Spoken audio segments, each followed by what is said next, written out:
Hello guys, আমি প্রিয়াঙ্কা। আপনারা সবাই কেমন আছেন? আমিও ভালো আছি। তো আমার মতো যারা লাউ খেতে ভালোবাসেন না তাদের জন্য আজকের এই ভিন্ন স্বাদের রেসিপিটা দই লাউ। তো তার জন্য লাউগুলোকে আমি এভাবে কেটে নুন, হলুদ আর লঙ্কার গুঁড়ো মাখিয়ে নিলাম। এবার একটা বাটিতে কিছুটা পরিমাণে টক দই আর একটু চিনি মিশিয়ে ভালো করে ফেটিয়ে রেখে দিলাম। এবার প্যানে কিছুটা তেল গরম করে একে একে লাউগুলো ভালো করে সাজিয়ে দিয়ে এপিট ওপিট উল্টে পাল্টে ভালো করে ভেজে তুলে রাখবো।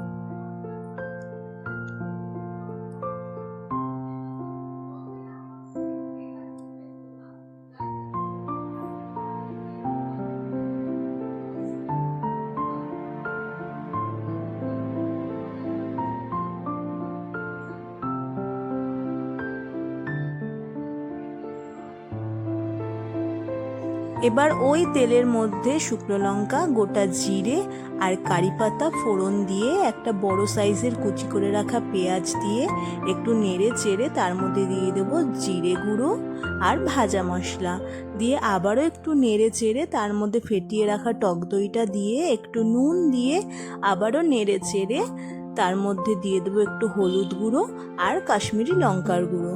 এবার মশলাটাকে ভালো করে কষিয়ে নেব। মশলাটা পুরোপুরি কষে গেলে ওর মধ্যে লাউগুলো অ্যাড করে দিয়ে আবারও 5 মিনিট রান্না করে নিলেই তৈরি হয়ে যাবে আমাদের দই লাউ। আর এটা কিন্তু বানাতে একদমই কম সময় লাগে। আর আপনারাও বাড়িতে কিন্তু খুব সহজেই এই ভিন্ন স্বাদের রেসিপিটা ট্রাই করে দেখতে পারেন। এটা খেতেও ভীষণ সুস্বাদু। তো টাটা।